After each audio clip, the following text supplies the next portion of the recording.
What's good, everybody? Today, we're going to go over some sleeper wide receivers in the 2026 NFL Draft. Now, my past couple videos, I made vids on Carnell Tate, Makai Lemon, Jordan Tyson, the best of the best in this class, which are the top three, if you want to watch those. In this video, we're going to go over receivers that don't get a lot of praise compared to those three. I'm going to first list out all the receivers that I like personally that are getting overviewed, and then some of the receivers that are higher in consensus than me, which I'm not really high on. But we'll start it off with the number one receiver in this video is Casey Concepion. He's 5'11", 190 pounds from North Carolina. Now, Casey Concepion, he started his 2 years back at NC State. His first year as a freshman, he put up 800 yards, and that was a true breakout right there. And then going into his sophomore year, it got a little tricky. A dip in production where the NC State offense wasn't really that good. They had a true freshman at QB, and it was all over the place. You have people like Justin Jolly, the tight end, still at NC State, getting more yards than him.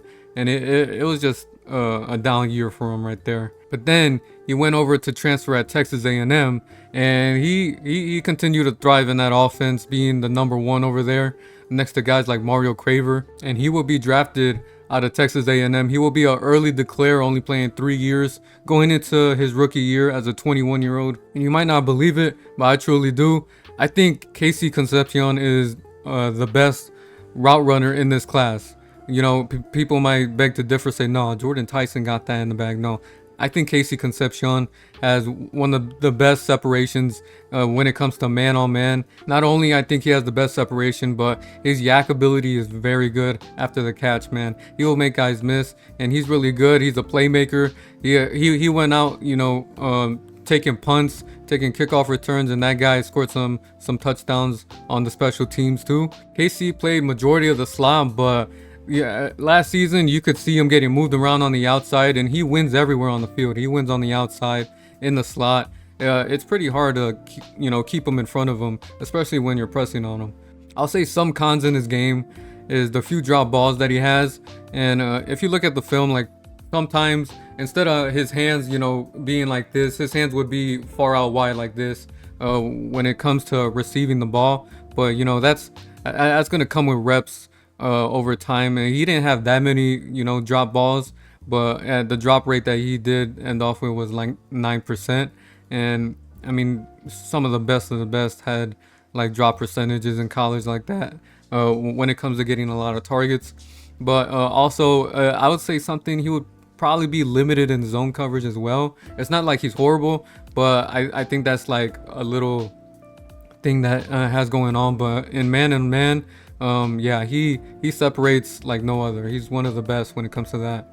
Now, on some mock drafts, I seen him projected round 1, borderline round 2, beginning of round 2. I think for sure if you were to add him onto your offense, he'll be wide receiver 2 for sure. That's going to be his role in the NFL. High-end wide receiver 3. And going on to the next receiver, we have Omar Cooper Jr. from Indiana. He's listed at 6 foot, 200 pounds. He is from Indiana. And this guy, he spent majority in the slot, but you can move him anywhere as you please. But he was playing in the slot because he was next to Elijah Sarratt, playing on the outside. He is a junior redshirt, so he'll be a 22-year-old rookie going into the league. And I say his best trait out of all of them, he's the best yak guy in the class. He misses tackles like no other, man. This guy will make you, he's like Luther Burden-esque when it comes to making guys miss. I mean, he's got a lot of qualities, to like about him. Not only he's the best yak guy in the class, but he has a high QBR when targeted, and his yards per route run is 2.47 in his career, which is pretty good going into the NFL. Now, this guy, if you put him in man, zone, he's gonna slice and dice you any way he please. He's really good hands as well. This guy, he's been getting a lot of buzz over time, especially recently, where they're projected him round 1, even a top 20 pick. Now, do I think that It's hard to say because, in my opinion, in the league, I think he'll be a wide receiver too. I don't know if he'll be able to take over an offense and claim it as his, but yeah, he will for sure be a quality wide receiver 2, high-end wide receiver 3. He's the real deal when it comes to making guys miss. He is a playmaker. Moving on to the next guy, we have Denzel Boston. This guy is an ex-outside receiver. He's listed at 6'4", 209 pounds, out of Washington. And he spent all 4 years at Washington. He's a Washington native, I believe. He is a redshirt junior. He didn't start producing until his junior year, because his freshman sophomore year he was playing next to guys like Jalen Pope, Rome Odunze, Puka Nacua was also in the room, and he didn't start getting his shine until his junior year. So he'll be going into the league as a 22-year-old rookie. But the big thing about this guy is his hands. And a stat about his hands, he has a 60% contested catch rate. Now what that means is if he's blanketed by a DB, he's coming down with the ball with like 60% of the time with that contested catch rate. I mean, his first down rate is really amazing too, 11.4%. But the down tier about this guy is a 2.02 yards per route run. And it's not that really good, kind of like if you want like a productive receiver. I mean, I see a lot of comparisons, people calling him Keon Coleman, which I don't really believe that. In my opinion, I think Denzel Boston is a better prospect than Keon Coleman, because at least Denzel Boston against man coverage, he gets separation. With Keon, he never did that. But the downfall of Denzel Boston would be his zone coverage play. Will he be able to find areas in zone, the soft coverages in zone? It's not really like that, but if you're an ex receiver, you're not really asked to do that much. But besides like going long and making contested fade catches. And something that's also a knock on him is his yak ability. When he catches it, he's most likely going down. He's not gonna create a lot of movement and missed tackles when he gets the ball, considering he's a big size. But yeah, that's in a real NFL offense, I think he will be useful, being that X where bigger DBs are gonna have to guard. Where I think he'll be going is probably a late first round, depending on teams like the Bills, who kind of need an X receiver, or maybe the Patriots. But we know O-line is something that they need as well, or maybe early second rounder to wide receiver needy teams. And I think at best he'll be a wide receiver 2 as well, to a wide receiver 3. But him being that big stature, he's gonna be valuable, and when it comes to running the X role. Now another X wide receiver that I really like is Elijah Sarratt. He is 6'2", 209 pounds, from Virginia. Yeah, he plays on the outside majority of his career. He's a senior coming out this class. He started out at St. Francis, Pennsylvania, and then he transferred to James Madison, where he was playing under Curt Cignetti. And then he went to Indiana for his last 2 years, and he'll be entering his rookie year as a 23-year-old. What I really love about him is his high QBR rating when targeted, which is 148, and that is pretty high. That means you make your QB look good. And his yards per route run is 2.60. That is really good, especially against man and zone. He does very well in that area. And also his first down rate. Whenever you need a first down, he'll go ahead and get that. It's at a 12.7%, which is a pretty high rate compared to the rest of the class. I'll say his one knock on him is his limited separation versus man coverage. He's not a guy that's going to beat you with speed or anything. A comparison in terms of route running that I see a lot is like Keenan Allen. I mean, Keenan Allen wasn't the most athletic guy. He was drafted round 3 out of California. And yeah, he wasn't a very twitchy guy, but he somehow got open. Elijah Sarratt he doesn't really get a lot of separation in man. He uses back shoulders a lot. He's very dependent on it, and but he catches everything at a 60 contested catch rate, which is really high, really good. I think he's really good in terms of ball skills, and I think he'll be a good day 2 wide receiver. I see him probably being like a round 3 guy. He'll be a wide receiver 2 in my opinion, high end wide receiver 3.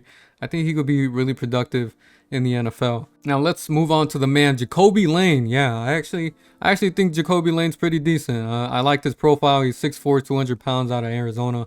He's an outside receiver. He is coming out of the class as a junior, so he'll be an early declare as a 22-year-old rookie. which is really good. First down and touchdown rate is amazing. I mean, his sophomore year, he racked up like 12 touchdowns, I believe. I mean, the guy was like a chain mover and a touchdown machine. And some of the highlights that you're going to see a lot is probably his one-hand catches on a DB. And usually it looks good on highlights, but, you know, on film, he really doesn't get a lot of separation against man coverage. I mean, he's another guy that can't really get that much separation. When it comes to like a target rate, he has a low open target rate, but he has an average contested catch rate, even though he has all those spectacular catches on DBs. But he has 127 QBR when targeted, which is pretty good. And I mean, when he catches the ball, I mean, he's pretty good at avoiding tackles. He has a 20% avoided tackle rate, so that makes him pretty elusive as a wide receiver his size. Also, he's limited in zone coverage. It'll be limited because it's pretty hard for him to find soft spots in the zone. But he would probably be another day 2 wide receiver. I'll say like round 3, if not day 3 and round 4 as a wide receiver. He'll probably be one of the first wide receivers to get taken in day 3. I do see him as a wide receiver 2 and a wide receiver 3, depending on situation as well. You know, I think he's being like undervalued right now, just because, you know, he can't create a lot of separation, but I do see the good in what he does. Next receiver I want to talk about is Zachariah Branch. Yes, I am a Zachariah Branch guy as well. He is 5'10", 180 pounds, and he's from Las Vegas. He played majority of the slot, as you could tell from his frame. He's going to be an early declare coming out of his junior year. He started at USC, and man, he was a special returner over there at USC. And then his final season at Georgia, he's going to be a 22-year-old rookie, which is, I mean, it's still good as an early declare. His yards per route run and man is 2.79, which is really great. He has great yak ability and avoiding tackles especially. But, you know, the knock on him that's coming out is at Georgia, they only use screens for him, you know. 50% of his routes at Georgia were screens. But if you ask me, I mean, he was pretty much their whole offense over there. I believe he had around like 80-something receptions, and like the next guy had like 20-something. I mean, that shows how valuable he was to the Georgia offense and how much they relied on him. I think he's a really good athlete. He'll be really good. He's average in zone coverage, but if you ask me, I think he's a good playmaker, man. You put him on special teams, or you know, you could put him in the slot on an offense. I think he could make some plays. A lot of teams, depending, it could either go day 2 or day 3. But I see him as a wide receiver 3 in the league. But I do have him, you know, having a long career over there because, I mean, he's a football player. He's a hell of a football player. I mean, the ability he has after the catch and being able to avoid tackles, I mean, you can't really pass up on him. Next guy we're talking about, Eric Mcalister, which is a fun guy that I liked watching. And, you know, he's one of my sleepers for sure. He's 6'3", 205 pounds from Texas. He is an outside receiver, and he's going to be 24 his rookie year now. This guy, he is a senior, but the knock on him early on is the off the field issues that he's had. You know, before he transferred to TCU, he got arrested twice. One of them being aggravated assault with a weapon, I believe, and then the other one was him testing positive for THC. So yeah, that's gonna be a big red flag. I think for sure that he's gonna be drafted in day 3. But you know, hey, let's talk about the metrics in his on the field things. I mean, he had a 2.86 yards per route run, which is really good, really great. He's great. He's good against man in zone. He could work the field. He has a low open target rate, which means he's kind of like an average separator. Not that really good. And when it comes to contested catch rate, he's pretty average. But on his team at TCU, I mean, he was really good getting first downs and touchdowns with a first down rate of 12% and a touchdown rate of 2%, which is really good. But when he does catch the ball, he makes plays. He has a good avoided tackle rate. Is really good at 29%, one of the highest in the class. And he has great yak ability. So you give him the ball, he's going to make plays. He's going to make guys mix. And he's doing this while being at like 6'3", 205 pounds, which is good size. But yeah, like I said again, he'll be a day 3 wide receiver. He'll probably be a wide receiver 3 on teams. I think some teams will look past his, his red flags on off the field issues and take the risk on him. Bryce Lance is the next guy I want to talk about. This guy is 6'3", 209 pounds, and from Minnesota. And yes, he is the brother of Trey Lance. And funny enough, he is, I think, 18 months younger than Trey. That just shows how young Trey Lance was coming into the NFL and how old Bryce Lance is. He is a senior. He's a redshirted. He redshirted his freshman year. He played at North Dakota State, which is a FCS school, a tier below FBS. And yeah, he's gonna come into the league at 24 years old. But while he was playing at the FCS level, he racked up 2 1,000 yards seasons. He played outside, and he's pretty athletic coming out. I mean, he had over a 3 yards per route run. I believe that's one of the highest in the class, next to Makai Lemon. So yeah, when he dominated at that FCS level, he dominated. He made sure of it. He has a high contested catch rate. He's really good at first down situations, touchdown situations really high, 13% when it comes to first down rate, 3% when it comes to touchdown rate. But I would say the one knock on him would be, his limited yak ability, making guys miss, and also playing at the FCS level. How much of that is real? But we can kind of compare him to guys like Christian Watson, who came out of that same school, and I mean, he's still an NFL wide receiver, leading the Green Bay Packers. Outside of the injuries, he's been really good for the Packers. Yeah, so this guy's going to be a day 3 wide receiver. Probably going to start out as a wide receiver 3, depending on situation. But yeah, I would love to see what team picks him. And hopefully he has a pretty entertaining NFL career. Now, Eric Rivers. This guy, I started getting into him just recently. I thought he had a pretty decent profile. He's 5'11", 180 pounds, pretty light. He's from Tennessee. He will be a senior coming out of Georgia Tech and going into the league as a 24-year-old rookie. Now, funny enough, he started out as a DB at Memphis his freshman year, and then he went to FIU for the next 2 years. But then when he went to Georgia Tech, he was pretty good. He had a 118 QBR rating when targeted, a 2.40 yards per route run, really good against man and zone coverage. He played both wide and in the slot, so you're able to move him around the formation on offense. He has a high open target rate at 87%, which means he gets open. When he's open, yeah, he gets targeted a lot. But the big question is his hands. I mean, he has a low contested target rate, so that pretty much means if he's blanketed, he's pretty much not gonna come down with the ball that often. But yeah, this guy will definitely be a day 3 wide receiver, wide receiver 3, with wide receiver 4 around that range if you want to put him in a depth chart. But I think this is one of the guys I really started liking, and we'll see if his stock continues to go up. Now I'll say the last receiver that I like, pretty much he's listed as a running back, but he does have a lot of receiver qualities. It's Eli Heidenrich. Now this guy, coming out of the Navy, is 6 foot 206 pounds as a senior. He spent 3 years at the Navy. At the combine, he's really fast. He ran a 4.44 40 times, so he has good speed. And yeah, he's a great receiver for sure. He's pretty average after contact, but hey, along with his 169 carries as a running back, he also had 109 receptions as a receiver. He racked up almost 2,000 yards in the air. He has 18.3 yards per reception. Yeah, you heard it here first. 18 yards per reception. I mean, I don't know anyone close to him that has that right now. Yeah, he racked up 16 receiving touchdowns in his Navy career and put up yards per route run of 3.94. Now that is ridiculous. He only has a 3% drop rate. I mean, this guy, he's gonna be a demon in the slot in the NFL if he gets put in the right situation. Now I know what people will be thinking. I mean, he played for Navy, not that much good competition. I know. It wasn't good competition that he played in. He played in a gimmicky offense at Navy, but he was pretty much their whole offense. And I thought, hey, if you wanted to take a shot on him, Eli Heidenrich, he'll be there at day 3.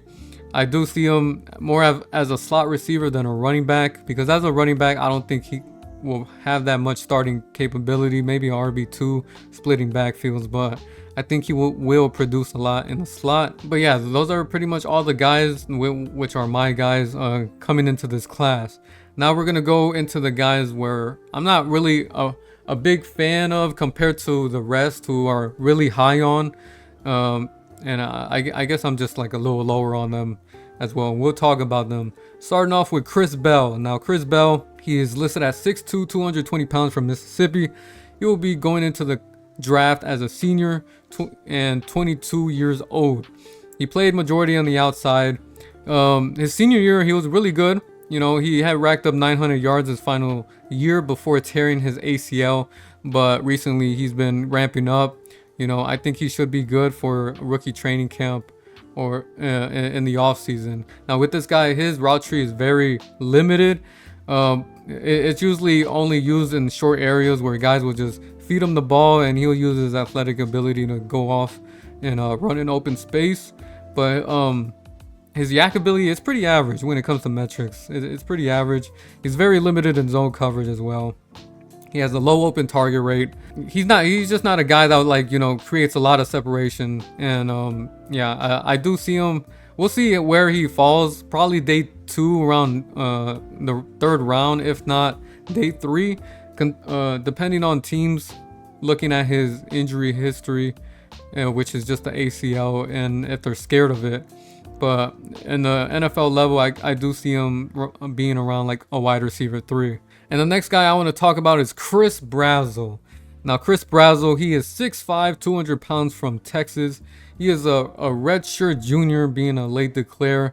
He had spent 2 seasons with Tulane and 2 seasons with Tennessee. He'll be entering his rookie year as a 22-year-old. Now, this guy, he plays outside, and fun fact, when watching him, if you look up Chris Brazzell highlights on YouTube, you'll see that he's lined up on the right side damn near every time. He spent 95% of the time on the right side a lot. Now, what this could do to a receiver, it would probably limit him to like running routes on the left side. I don't know, man.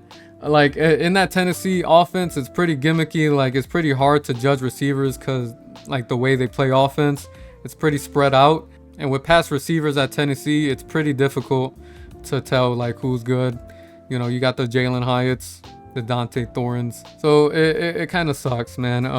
His yards per route run, it's not that good either. It's only a 2.09. And but you know, he has 114 QBR when targeted, so I think that's pretty decent. His average target rate is 77%, which is pretty average. But he has a low contested target rate of 44%. So even though he seems big and that he can moss a lot of guys, it's not that effective. If it's 44%, that pretty much means is like you're not mossing anyone. Even at that size of being 6'5", he's not really mossing a lot of guys. Even though if you see on his highlights, he does have some catches over guys. But from majority of this time, if you watch all of his plays, you'll see that yeah, he doesn't come down with everything. And his yak ability is really poor, and he doesn't avoid tackles at all at his size. So I'll say good luck to any NFL team that's out to, you know, use him, because if you're gonna use him, you better hope you're able to move him around on the left side as well, as long as the right. You know, he's got to be versatile like that and be able to run a lot of routes. But with this guy, we'll see if he's a day 2 pick. For sure, day 3. He'll be a wide receiver 3, even though he is listed as an X, which are pretty valuable, especially when bigger DBs are on him. But I think, yeah, a wide receiver 3 in terms of being like the 3rd best receiver on his team, which would probably be his ceiling. Now, next guy is Antonio Williams. I know a lot of guys like Antonio Williams. Antonio Williams, he was intriguing last year. Well, 2 years ago, before his final year. He's coming in at 5'11", 190 pounds. He is a redshirt junior. He'll be a 22-year-old rookie. I mean, he had 900 yards as a junior, and I feel like he could have entered the draft, you know, 2 years ago. After that being an early declare, he probably would have got a lot more upside, but he decided to stay at Clemson, and he tanked his stock. You know, what made him redshirt was his sophomore year when he missed out on an injury. So yeah, I guess he just wanted the full 3 years of experience. I don't know if he saw a natty with that Clemson team, because on that Clemson team everyone's stock pretty much plummeted. And with this guy, he's limited to the slot. Like, he's a main slot guy. He has, his routes is limited to short area routes, slants, screens. He doesn't really like to go deep. And he's really good against man. Don't get me wrong when it comes to, you know, breaking in the slot, but he runs a 1.97 yards per route run. That's like worse than the other receivers I listed. He's not a good yards after catch guy at all. So yeah, this guy's a pretty limited role. I do see him just being at best a wide receiver 3 and a day 3 pick. Next guy I want to talk about, which a lot of guys love, is Ted Hurst. Yeah, Ted Hurst. He's 6'3", 185 pounds, from Georgia. He's a senior who played 2 seasons at Georgia State. Yeah, he's gonna come into the league as a 22-year-old rookie. He plays mostly on the outside. He's an X receiver. I don't see why he stayed at Georgia State, and he's only played 2 seasons under his belt, which is, it's not a bad thing, but it's just saying, like, if he did play 1 season at Georgia State, he definitely got offers to play his senior year elsewhere, but he just stayed. When it comes to metrics and the data, he has a low QBR when targeted, so it's not that really good, and he has a 2.25 yards per route run, which is all right. It's not the best, but he has a good contested target rate, you know, with a 61%, which means he hauls in over some DBs. But let's face it, he didn't play that much good competition playing at Georgia State. So yeah, he thrived when he played against, you know, the DBs in front of him, but he has a 9% drop rate, which is, it's not a huge red flag. He has a 76 open target rate, which is pretty average. It's pretty all right. And he has average yak ability for sure. Where I see this guy coming out of, I mean, he'll be a day 3 pick for sure.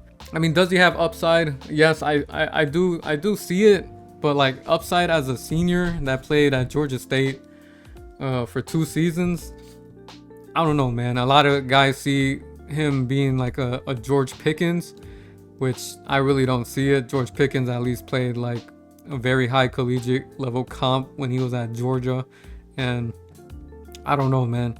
I don't know if Ted Hurst could be a trap, or this guy could actually translate to the NFL level. Now, next guy I want to talk about is Germie Bernard. Now, Germie Bernard, it's a little confusing with him. I mean, he has a good size, 6'1", 204 pounds. He's from Las Vegas. He is a senior. He played at Michigan State and Washington, and then his final 2 years at Bama. He'll be going into his rookie year as a 22-year-old. He played majority in the slot. Now, he has a good avoided tackle rate with 23%, so he's a playmaker. You give him the ball, he's going to make guys miss. But his yards per route run is not good. He has a 1.90, 105 QBR when targeted, which is kind of below average. Or I'll say not below average, but like average.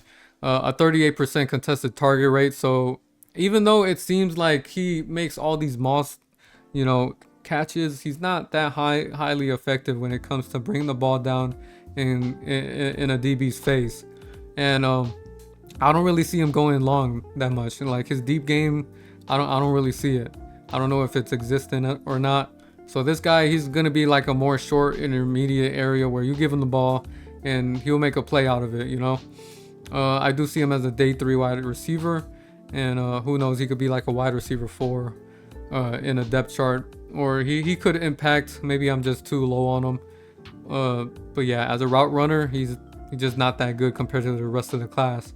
Now, next guy I want to talk about is Skyler Bell. Now, Skyler Bell, it's pretty interesting. Listed at 6 foot, 185 pounds, from New York. He's a redshirt senior, so he's played 5 years in college, played 3 years at Wisconsin, and then he transferred down to UConn, and he'll be a 24-year-old rookie going into the year. Now, I mean, I get it. Wisconsin, they have not been a good football team as of late, but I mean, he went to UConn where he'll see more opportunity. I don't blame him. He has 101 QBR when targeted, which is pretty low, and a 2.15 yards per route run, which is pretty average, pretty okay. Now, his average contested catch rate is 50%, which is pretty average. with an open target rate of 84%, so which is good. So when he gets targeted, he's open majority of the time, which is what you want to see in your receivers. But he has a below average avoided tackle rate at 13%, so he's not that good making guys miss. Now this is another receiver when it comes to against competition. Now I know I was hyping up Bryce Lance, you know, he's playing at a FCS, yada yada yada. Why are you knocking these guys for playing, you know, like low end, like mid-major schools? Well, Bryce Lance, you know, he showed like capability of being able to, you know, to run routes, and he's able to, you know, work the deep game as well, and he's pretty good at that. And I think he smashed it when it came to his competition. Now with Skyler Bell and them, I mean, I feel like they didn't really take over when it came to you know, being that guy. Even though Skyler Bell, he was a Biletnikoff finalist. I mean, shout out to him, but I still do have him as a day 3, maybe being a wide receiver 4 in the league. Now the next guy that I'm very low on, that which consensus is very high on out of nowhere because of, I believe, the Senior Bowl, it's Malachi Fields, man. He's listed at 6'4", from 223 pounds, from Virginia. He's a redshirt senior.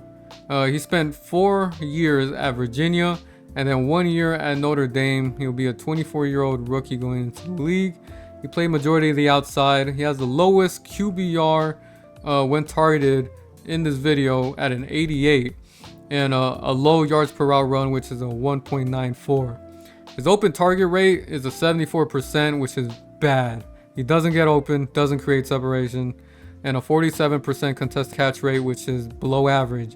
Now everyone thinks this guy is fucking Randy Moss, excuse my language, but a 47% contested catch rate, that is not good. And along top of that, this guy has no yak ability. He has an 18% avoided tackle rate. It's not good. Like, he's not gonna make guys miss. He's not gonna create more yards after the catch. This guy is definitely a day 3 receiver in my book. I wouldn't be surprised if guys and GMs take him higher. In my book, I think he's going to be a wide receiver 5 in a depth chart on the NFL team. So yeah, that pretty much concludes the video. Let me know if I was too harsh on your favorite receiver, or you kind of understand, and let me know any receivers that you want to hear about that I missed out on and that I didn't include in this video. It was pretty good talking about these guys, and I would love to see how these guys pan out in the NFL level. Now, if you want to hear me talk about the other top 3 wide receivers, I have previous videos that you could check on the channel, so you could subscribe and like this video if you want to see more, where I could talk about the running backs in this class as well as the tight ends. So thank you for sticking around and watching this video. I'll see you in the next one.